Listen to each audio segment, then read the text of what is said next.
देखिए, ये जो 3 बिल आए आज इंट्रोड्यूस होंगे, हमारी पार्टी का मानना ये है कि ये theory of separation of powers का, ड्यू प्रोसेस का और जो जनता को ये इख्तियार है कि वो इलेक्टेड गवर्नमेंट्स को अकाउंटेबल बनाए, ये सब चीज़ें उसके ख़िलाफ़ जाता है।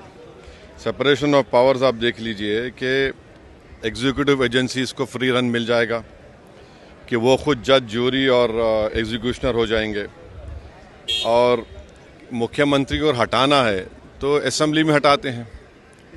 अब आप मेरे को ये बताइए कि BNSS में इतने ऐसे सेक्शंस हैं कि किसी को भी आप एक सेक्शन लगा दीजिए 5 साल के ऊपर का, तो लाजमी है वो 30 दिन के अंदर, 30 अंदर BNS में ये है कि 90 डेज तक पुलिस कस्टडी ले सकती है।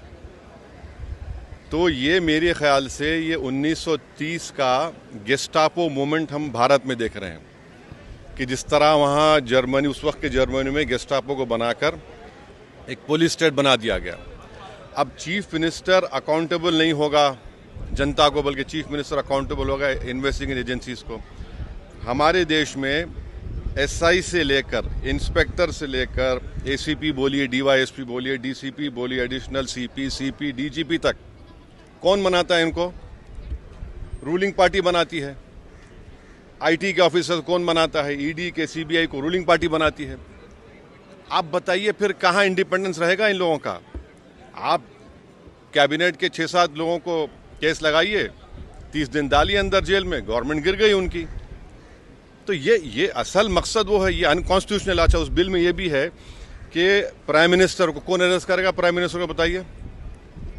और प्राइम मिनिस्टर, ये उसमें उस बिल में कह रहे हैं, प्राइम मिनिस्टर के बिल में कह रहे हैं कि प्रेसिडेंट करेगा। अरे भाई, संविधान में हमने लिख दिया कि the president will act on the aid and advice of the council of ministers.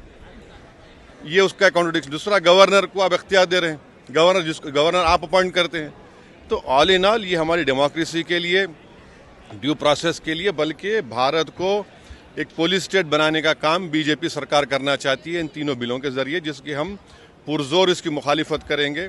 और ये अनकॉन्स्टिट्यूशनल है, ये बिल्कुल अनकॉन्स्टिट्यूशनल है।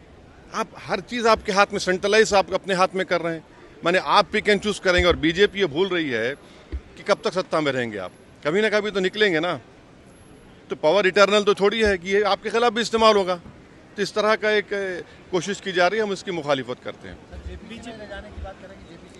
अब वो तो है उसमें, मगर हम तो देखिए अब क्या होता है अंदर। अभी BJP ये कह रही है कि जिस तरह से पॉलिटिक्स जो एक तरह से डर्टी हो रहा था उसको साफ, तो उसमें ये कह दीजिए ना कि अगर किसी पर आरोप लगेगा तो वो रूलिंग पार्टी ज्वाइन नहीं करेगा सेंट्रल गवर्नमेंट को। आपके पास ज्वाइन कर लो, आप आराम से बैठो। भाई, पुलिस कैसा तय करेगी? जनता तय करेगी ना, जनता तय करेगी। जनता मुझे क्यों इलेक्ट करती है कि मैं 5 साल के लिए जाऊं? और अगर मैं अकाउंटेबल हो जाऊंगा, एजेंसीज को अकाउंटेबल नहीं होगा जनता को, तो किसका नुकसान होगा इसमें? अच्छा, कहाँ है इंडिपेंडेंस, कहाँ है पुलिस का? एक सेक्शन लगा दीजिए, सेडेशन नहीं है, मगर एक सेक्शन है BNSS में 30 दिन छोड़िए, 30 महीने में बेल नहीं होगी। ये चीज चक्कर है, गवर्नमेंट गिर जाएगी, कई गवर्नमेंट गिर जाएंगे। तो जितने अपोजिशन पार्टीज के जो चीफ मिनिस्टर्स हैं, जो उनके पार्टीज हैं, उनको तो इसका पुरजोर मुखालिफत करना चाहिए, वरना तो फिर बारी बारी सब जने जाएंगे अंदर। सर, जन सुनवाई के दौरान दिल्ली की मुख्यमंत्री, हाँ, मैं इसका कंडेम करता हूँ। चलिए।